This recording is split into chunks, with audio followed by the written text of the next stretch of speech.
An Ibni Abbasin radhiyallahu anhuma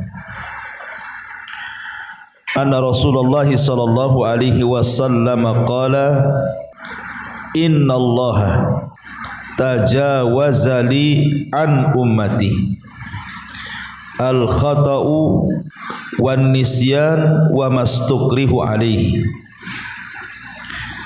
Haditsun hasanun rawahu Ibnu Majah wal Baihaqi wa ghairuhuma. Dari Ibnu Abbas radhiyallahu anhuma, Nabi sallallahu alaihi wasallam bersabda, sesungguhnya Allah memberikan pengampunan kesalahan dari umatku akibat kekeliruan atau lupa serta keterpaksaan.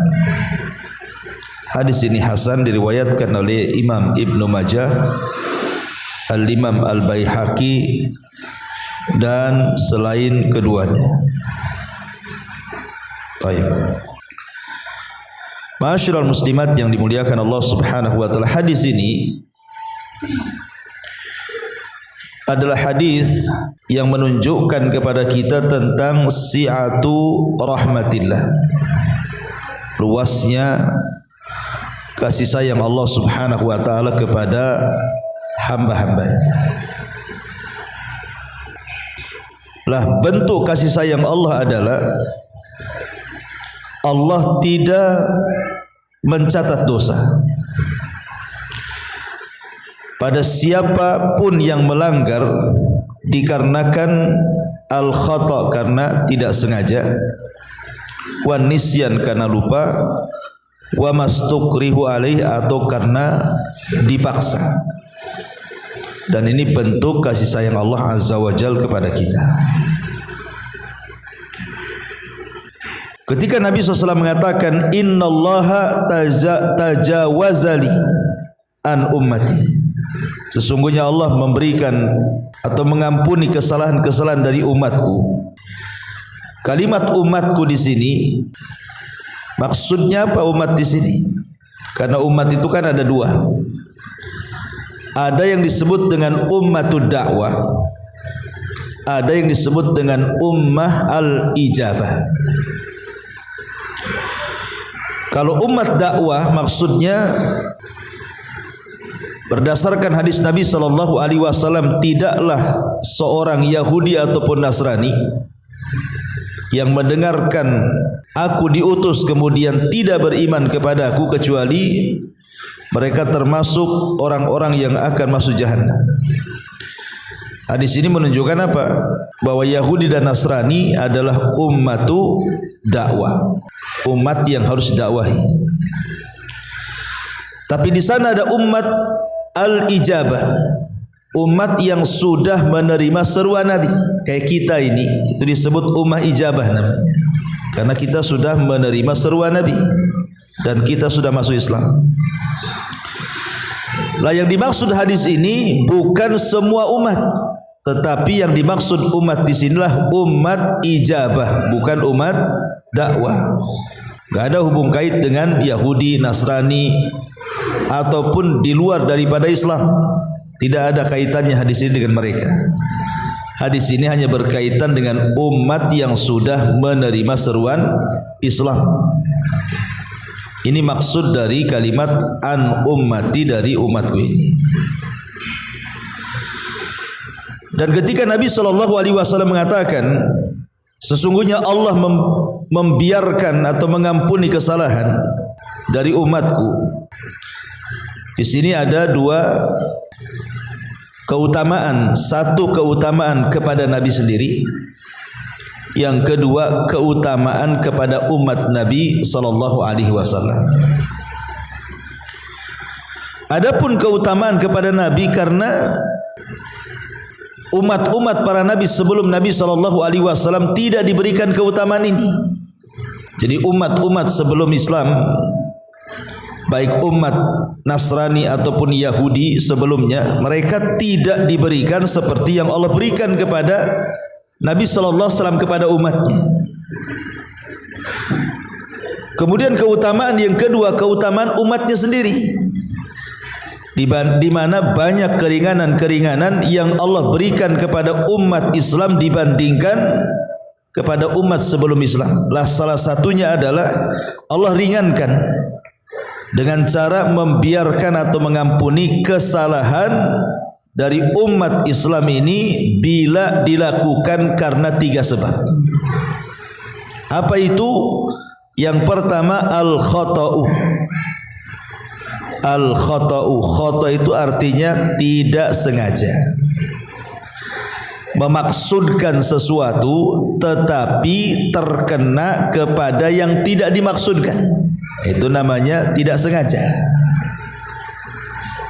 Ibu ini mau melempar mangga nih, itu tujuannya, memaksudkan sesuatu. Qasdus syai' namanya, memaksudkan sesuatu, melempar mangga. Tiba-tiba kemudian meleset, terkena kepala orang. Berarti kan ketika batu ini terkena kepala orang, ibu tidak sengaja. Lain kalau ibu memang arahkan ketepelnya ke kepala orang, itu lain ceritanya. Itu bukan sengaja, itu memang sengaja mau melepel kan.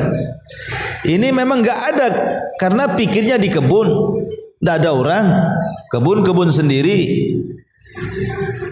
Mau manjat tak bisa, ya sudah pakai ketepel kan. Rupanya ada orang lewat. Biasa nggak ada orang lewat, kok ada orang lewat pula di situ. Terkenalah kepala orang lewat itu. Itu disebut tidak sengaja namanya. Itulah yang disebut al-khata'u. Yang kedua, wan nisyan. Nisyan itu lupa. Jadi mengingat sesuatu kemudian lupa. Awalnya ingat, tetapi kemudian datang lupanya. Itu disebut nisyan. Awalnya ingat, di tengah jalan lupa. Itu bahasa Arabnya disebut nisyan namanya. Kemudian yang ketiga, wa mastukrihu alaihi. Wa mastukrihu alaihi, dan sesuatu yang dipaksa, di mana seseorang itu diancam kalau tidak melakukan ini maka akan mendapatkan itu. Itu disebut ustukriha namanya. Melakukan sesuatu di atas ancaman. Lah 3 perkara ini kalau dilakukan dalam melakukan pelanggaran, maka pelanggaran tidak dianggap dosa. Kalau ibu melakukan pelanggaran dalam Islam ini, tetapi dilakukan karena tidak sengaja, atau karena lupa, atau karena di bawah ancaman, berarti tidak berdosa. Tidak berdosa. Tapi ulama membedakan soal pelanggaran ini. Yang dimaksud hadis ini hanya sekedar mengangkat dosa saja. Hanya sekedar mengangkat dosa ya. Karena pelanggaran itu ada 2. Ada pelanggaran yang berkaitan dengan hak Allah. Ada pelanggaran yang berkaitan dengan hak hamba-hamba Allah. Kalau berkaitan dengan hak Allah, maka Allah akan mengampuni dosa-dosanya, dan Allah subhanahu wa ta'ala tidak menyuruh untuk mengulanginya. Walaupun ada beberapa perkara nanti yang harus mengulangi, tapi secara umum kaidahnya seperti itu. Tapi kalau seandainya berkaitan dengan hak hamba, maka tidak cukup sampai Allah mencabut dosanya, tapi di sana ada perkara lain. Kalau seandainya berkaitan dengan hak hamba, maka ada perkara-perkara yang harus dilakukan, seperti umpamanya mengganti, atau kalau membunuh tanpa sengaja bayar diat. Tetapi dia tidak berdosa ketika membunuhnya itu, karena memang niatnya tadi ngetepel mangga kena kepala kan itu ya. Enggak berdosa. Cuman karena dia sudah membunuh, dan bunuhnya dikategorikan kepada bi ghairi amdin, bukan karena ada unsur kesengajaan, maka tidak ada kisos di sini. Yang ada bayar diat. Bayar diat itu maksudnya bayar 100 ekor unta. Karena tidak ada unsur kesengajaan. Tapi kalau sengaja, kisos, ya, dibunuh karena sengaja membunuh gitu ya. Taib. Adapun beberapa dalil yang disebutkan di dalam hadis adalah hadis dari Muawiyah ibnu Al-Hakam As-Sulami. Muawiyah ibnu Al-Hakam As-Sulami. Jadi suatu ketika kata Muawiyah, saya sholat bersama Nabi, kata Muawiyah. Tiba-tiba di samping saya ada orang bersin. Maka secara refleks aku katakan kepada orang yang bersin itu, yarhamukallah. Padahal lagi sholat tuh. Ya, jadi saya umpamanya sholat di sini, di samping ini bersin. Pas bersin langsung saya katakan yarhamukallah, gitu ya. Lah para sahabat Nabi Shallallahu Alaihi Wasallam akhirnya menunjukkan pandangannya kepada Muawiyah yang menjawab orang bersin itu, yarhamukallah, dengan pandangan seolah-olah tidak suka. Maksudnya suruh diam. Ini lagi sholat, ngapain jawab orang bersin gitu maksudnya. Diam sajalah kan itu. Akhirnya kemudian dia pun gak enak karena sahabat itu berusaha untuk mendiamkan diriku. Tetapi setelah selesai sholat, maka Nabi SAW mendekati aku dan dia mengatakan, ma ra'aitu, kata Muawiyah, mu'alliman qablahu wala ba'dahu ahsana ta'liman minhu. Demi Allah aku tidak melihat seorang pengajar sebelumnya atau sesudahnya yang lebih baik cara pengajarannya daripada Nabi SAW. Fa wallahi, demi Allah, ma qaharani, dia tidak membentakku, wala darabani, dia tidak memukulku, wala syatamani, dia tidak mencelaku. Qala, bahkan dia mengatakan, inna hadhihi salata la yasluhu fiha syai'un min kalamin nas. Sungguhnya salat itu tidak boleh tercampur dengan ucapan manusia. Innama huwa at-tasbihu wa takbiru wa qiraatul Quran. Salat itu hanya ada tasbih, takbir dan bacaan Quran. Syahidnya apa di sini? Apakah Nabi SAW menyuruh Muawiyah ibn Hakam al-Aslami mengulang solatnya? Tidak. Padahal dia jelas-jelas ngomong ketika solat kan, yarhamukallah. Kalau melihat konteks hadis Rasul, solat itu hanya tasbih, takbir dan baca Quran, berarti kalau dalam solat kita memasukkan ucapan manusia, batal solatnya. Batal solatnya. Tapi karena Muawiyah ini tidak sengaja, karena ketidaktahuannya, dia kan nggak tahu kan itu. Ada orang bersin, refleks yarhamukallah gitu. Kalau dia tahu kan batal solatnya. Tapi karena dia refleks tidak tahu hukumnya, dia mengucapkan yarhamukallah, Nabi SAW tidak menyuruh mengulang solatnya, sah solatnya dan tidak berdosa. Karena Muawiyah melakukannya bukan karena ada unsur kesengajaan. Tidak, dia tidak sengaja melakukan itu karena dia tidak tahu hukumnya ya. Jadi ini menunjukkan bahwa orang yang melakukan sesuatu tanpa ada unsur kesengajaan tidak dicatat dosa kalau berkaitan dengan hak Allah. Tapi kalau berkaitan dengan hak hamba, pamannya ibu nggak sengaja pulang dari sini, ibu datang pakai sendal japit, swallow, ya kan? Pulang pula sandal karfil, ya. Sampai rumah, lah kok sendalnya beda? Iya nggak sengaja. Ya sudah nggak usah dibalikin, enak kali. Nggak boleh dibalikin, ini hak orang ya kan? Kalau hak orang dibalikin, apalagi ada tulisannya Ummu Nisa di situ. Wah, ada jelas ada orang punya orang gitu kan. Jangan kemudian diambil. Itu kalau berkaitan dengan hak hamba dibalikin. Ya. Tapi kalau berkaitan dengan hak Allah ya sudah selesai gitu maksudnya. Harus dibedakan. Ya, jadi unsur ketidaksengajaannya itu kepada siapa? Kalau hak Allah selesai, tidak perlu diulang. Gitu maksudnya ya. Kayak tadi sholat, kemudian ngomong seperti Muawiyah bin Hakam As-Sulami ini, ya tidak diulang. Tapi kalau hak hamba gitu ya, ambil sandal tadi pulang, ya dibalikin. Gitu maksudnya. Nah, itu perbedaan antara hak Allah dengan hak hambanya. Ya. Taib masyarul muslimat yang dimuliakan Allah Azza wa Jalla. Ini tiga perkara ini adalah contoh tentang rahmat atau luasnya rahmat Allah Subhanahu wa taala. Kemudian faedah hadis juga selain daripada menunjukkan luasnya rahmat Allah kepada hamba-hambanya,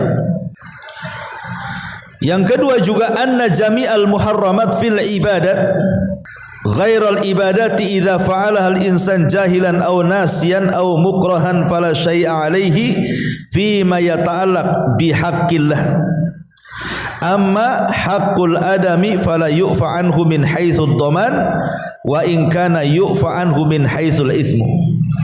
Maka di sini kata ulama, semua hal-hal yang diharamkan dalam perkara ibadah dan juga selain ibadah, apabila dilakukan oleh manusia secara jahil karena kejahilannya dia tidak tahu, atau lupa ataupun karena dipaksa, maka tidak ada dosa baginya. Tetapi kalau berkaitan dengan hak adami, maka tidak dimaafkan soal ganti rugi. Yang dimaafkan itu hanya dosanya saja. Ganti ruginya tetap, tetapi dosanya dimaafkan.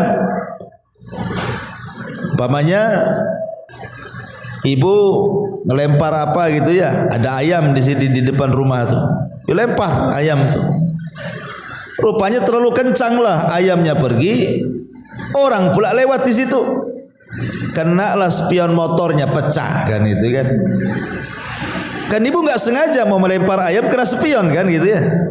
Maka di sini dikatakan fala yu'fa anhu min haitsu dhaman, tidak dimaafkan soal ganti rugi, tetap ganti rugi. Itu maksudnya. Wa in kana yu'fa anhu min haitsul ismi, tetapi kalau soal dosa tidak berdosa karena tidak sengaja. Lain kalau ibu memang sengaja nunggu di depan pintu, nunggu motor itu lewat kan itu. Nah, sengaja mau mecahin spion kan itu ya. Nah, itu lain lagi. Jadi itulah perbedaannya hak Allah dengan hak hamba. Kemudian juga faedah yang ketiga, wa fi'luhu sallallahu alaihi wasallam tasri'un li ummati wa yadullu aidan ala anna ad-din yusrun. Di sini ada kalimat wa yadullu aidan ala anna ad-dina yusrun, bahwa asal agama ini banyak kemudahan. Dengan diangkatnya dosa kepada orang yang tidak sengaja, orang lupa ataupun orang yang di atas keterpaksaan itu, maka menunjukkan bahwa agama ini ada kemudahan. Inna dina indallahi yusrun, agama ini mudah. Tetapi khusus yang ketiga, wa mastukrihu alaihi, sesuatu yang di di bawah ancaman orang, di bawah ancaman orang, ini yang bukan kaitan dengan hak adami sekali lagi ya. Tetapi ini kan yang berkaitan dengan hak Allah saja.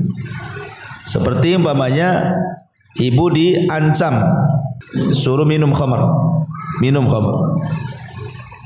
kalau enggak gitu ya, maka akan disakiti. Maka terpaksa ibu minum khamar. Dosa tidak, karena ibu di bawah ancaman.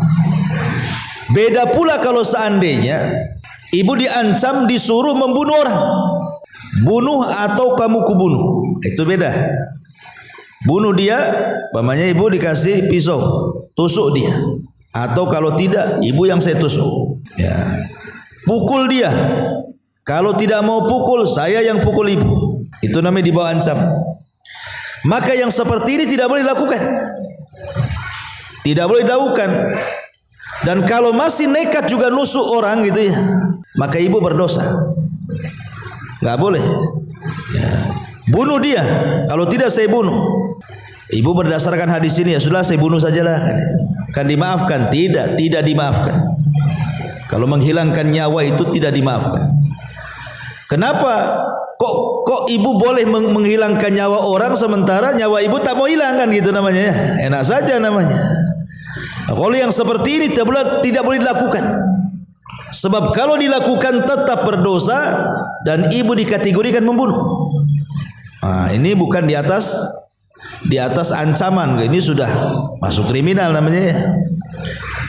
Yang dimaksud wa mastukrihu alaihi ini seperti dalam kisah Ammar bin Yasir. Dalam kisah Ammar bin Yasir, jadi suatu ketika Ammar ini dan keluarganya, Sumayyah ibundanya dan juga Yasir, itu kan diikat oleh Abu Jahal di sebuah pohon. Kemudian dipaksa murtad. Tetapi Sumayyah tidak mau murtad. Akhirnya Abu Jahal mengambil tombaknya, kemudian ditusuk kemaluannya sampai ke perutnya. Meninggallah ibunda Ammar ini. Setelah itu Abu Jahal melirik Yasir suaminya, suruh murtad, tak mau juga, ditombak juga perutnya, mati juga. Kecuali Ammar anaknya nih. Ya. Ammar ini kan masih kecil, disuruh murtad sama Abu Jahal dengan cara memuja-muja sesembahannya, memuja Lata, Uzza, Manat dan Hubal. Kalau tidak dibunuh seperti kedua orang tuanya. Akhirnya Ammar ibn Yasir tidak tahan, tidak sekuat ibundanya, tidak sekuat ayahandanya. Akhirnya terpaksa mengucapkan keinginan Abu Jahal. Dia pun memuji-muji Tuhan orang-orang musyrik itu. Akhirnya sampailah berita ini kepada para sahabat dan mengatakan, lihat, Ammar sudah menghilangkan semua pahalanya karena telah kufur, mengucapkan kalimat kufur. Tapi perkara ini sampai kepada Rasul. Kemudian turun ayat, illa, kecuali man ukriha wa qalbuhu mutmainnun bil iman, kecuali orang-orang yang mendapatkan tekanan, ancaman, tapi dalam hatinya penuh dengan keimanan, maka ucapan kufur sekufur apapun tidak berdosa. Ya.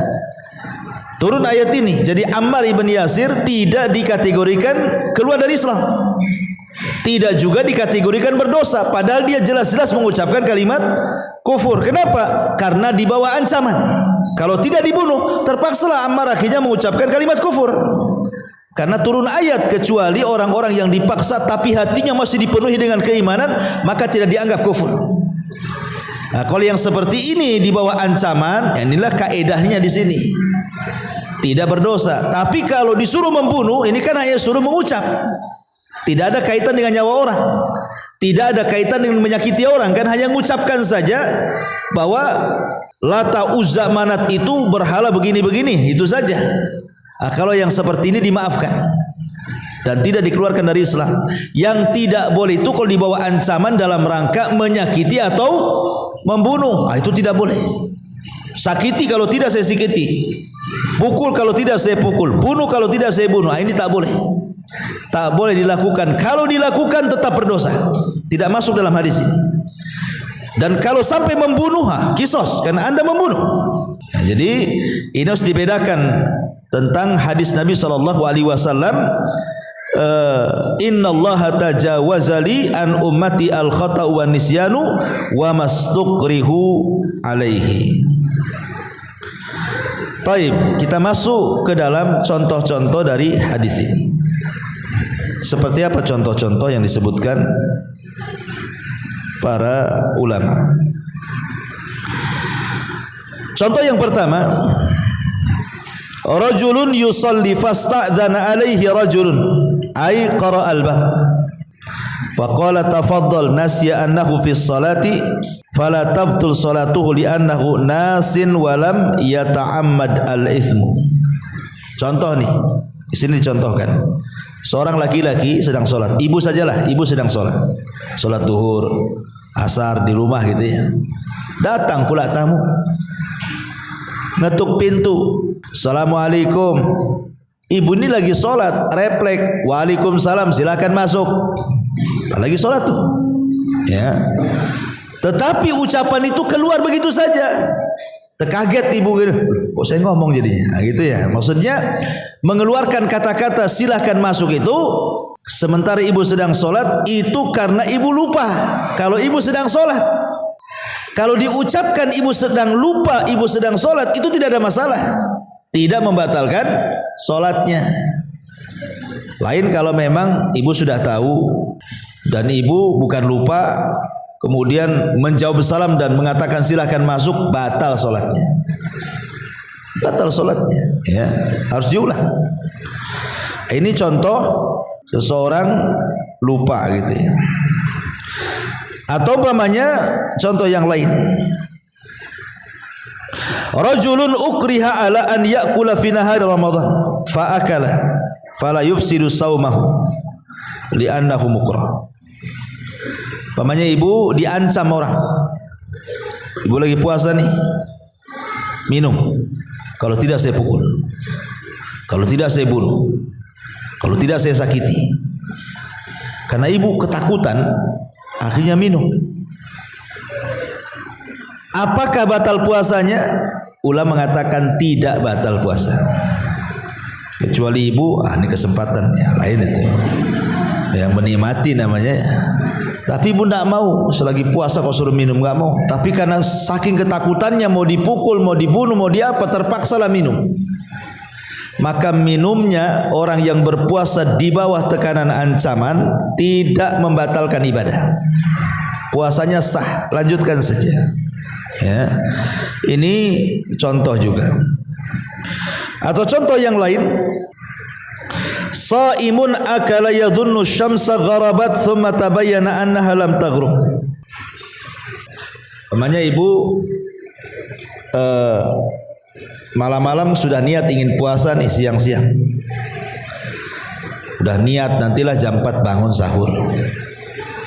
Tahu-tahu ibu bangun karena cuacanya mendung, ya kan, listrik pula mati. Langsunglah ibu masak. Ya, sudah masak, sudah makan, rupanya jam 7. Nah, itu kan. Pas tengok gorden, tengok jam, oh jam 7 ini. Nah, apakah puasanya batal atau tidak? Kata para ulama, tidak membatalkan puasa, karena tidak tahu. Ya, lain kalau sudah tahu jam 7 sengaja masak, itu lain lagi. Itu memang nggak niat puasa gitu ya. Ini kan tertidur tidak sempat sahur kan, subuh aja bablas kan. Berarti yang seperti ini tidak dihukumi batal puasanya, lanjutkan. Itu contoh juga. Kemudian contoh yang lainnya, rajulun jama'a zaujatahu fi nahari Ramadan wa huwa ya'lam annal jima haram lakin la ya'lam anna fihi kafarah. Fa hadza tulzimuhu kafarah li'anna hadha ar-rajul ghairu ma'dzur haitsu intahaka hurmata Ramadan wa huwa ya'lam anna dzalika haramun fatulzimuhu al-kafarah. Walihada alzaman Nabi SAW al-mujami fi nahari Ramadan bil kafarati ma annahu la ya'lam wa qissatu hadzal rajul kama fil hadis. Taib. Seorang laki-laki menggauli istrinya di siang hari Ramadan dan dia tahu bahwa berhubungan di bulan Ramadan itu tak boleh. Masalahnya dia tidak tahu kalau orang yang berhubungan di bulan Ramadan itu ada kafarahnya. Dia tidak tahu ada kafarahnya. Cuman dia tahu tidak boleh berhubungan di siang hari Ramadan itu. Apakah orang seperti ini tetap bayar kafarah? Kan dia kan tidak tahu. Ya, tidak tahu, boleh jadi mungkin dia mu'alaf baru masuk Islam. Dia hanya dikasih tahu tidak boleh berhubungan di bulan Ramadan sama istri. Ya. Tiba-tiba karena tidak tahan berhubungan, kemudian dikasih tahu, kamu kan sudah berhubungan nih, maka kamu bayar kafarah, memerdekakan budak, ataupun berpuasa 2 bulan berturut-turut, ataupun memberi makan 60 fakir miskin. Orang ini ngelak, aku tidak tahu kalau ada kafarahnya. Ya. Apakah orang yang melakukan hubungan intim di bulan Ramadan suami istri, dia tahu itu haram, tapi tidak tahu kalau ada kafarahnya, bayar kafarah? Itu pertanyaannya. Maka ulama mengatakan tetap bayar kafarah, walaupun dia tidak tahu. Ya, tetap bayar kafarah dalam masalah ini. Karena ada di zaman Nabi SAW juga yang kasusnya sama seperti ini. Ada seorang laki-laki datang kepada Rasul dan mengatakan, halaktu ya Rasul, celaka aku wahai Rasul. Kenapa? Kata Rasulullah, baru saja aku waqa'tu ala imraati, baru saja aku tadi berhubungan dengan istriku katanya. Maka Rasul mengatakan, kalau gitu kau harus merdekakan budak. Aku tidak punya uang. Kalau gitu kamu harus berpuasa 2 bulan berturut-turut. Rasul sebulan aja nggak tahan, 2 bulan pula. Oh kalau gitu kamu harus memberi makan 60 fakir miskin. Dari mana saya dapat duit? Saya tidak ada duit untuk membeli makan untuk fakir miskin. Saya ini orang miskin. Maka Rasul memberikan 1 kresek kurma dan mengatakan, kalau begitu ini saya sedekahkan kepadamu, bagi-bagi kepada orang miskin di kaummu.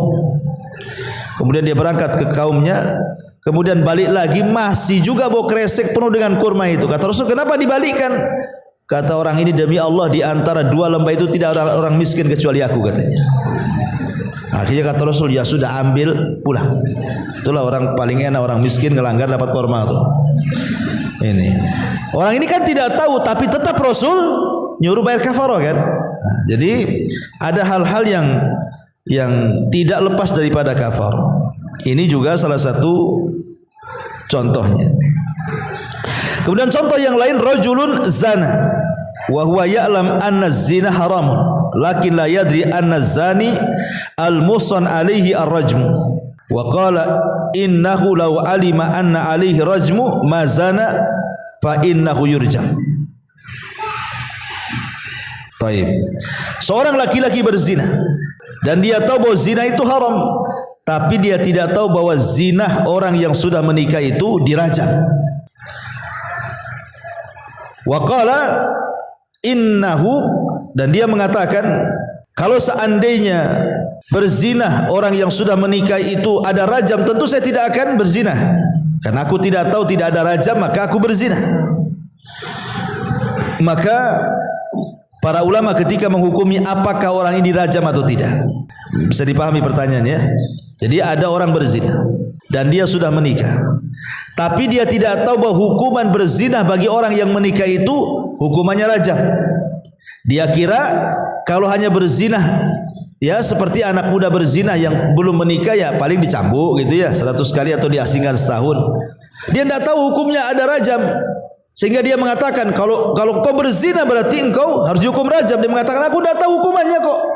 Aku tidak tahu bahwa hukum berzina itu ada rajam. Coba kalau aku tahu, aku tidak akan berzina. Tapi sudah berzina dia, orang ini. Macam mana hukumnya? Maka ulama mengatakan, idzan al-jahlu bima yatarattab 'alal fi'li laisa bi'udhrin. Innamal udhru idza jahila al-hukmu. Di sini tidak ada alasan untuk tidak dirajam, tetap dirajam. Kenapa? Karena dia sudah tahu bahwa hukum zina itu haram. Kenapa dilakukannya? Soal kemudian dibalik itu ada rajam atau tidak rajam, tidak ada urusan. Tapi kamu sudah tahu bahwa hukum zina itu haram, masih juga dilakukan, terpaksa dirajam. Ya, enggak gugur rajamnya. Nah, ini kenapa demikian? Karena hadis ini berkaitan bukan dengan masalah kafarah, tapi berkaitan dengan masalah hukum. Orang yang tahu hukumnya haram kemudian dilanggar, maka tidak ada keringanan bagi dia. Ya, bagi hukum-hukum yang terlahir daripada hukum-hukum itu. Kemudian contoh yang lain.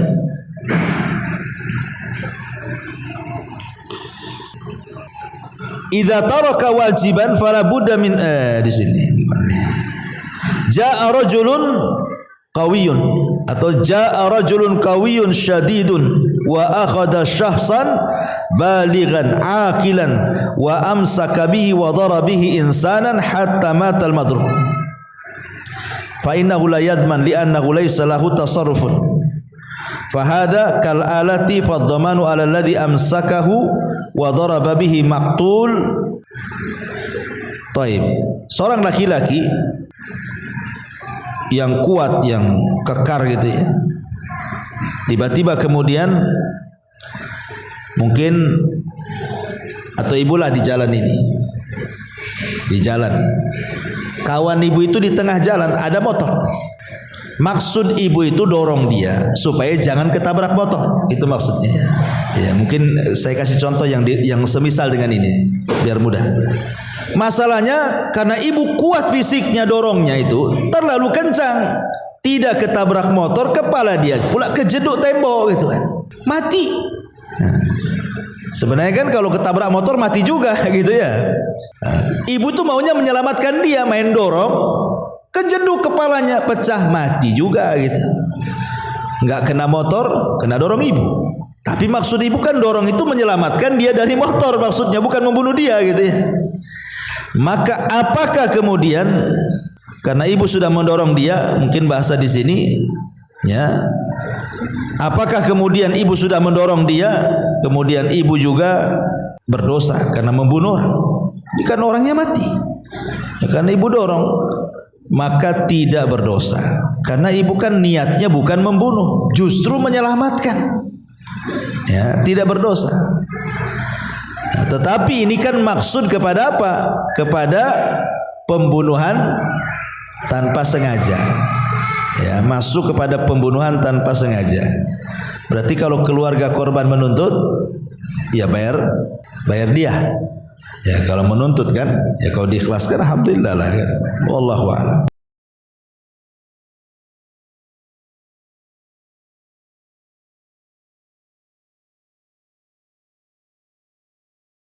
Subhanallah walhamdulillah wala ilaha illallah wallahu akbar. Subhanallah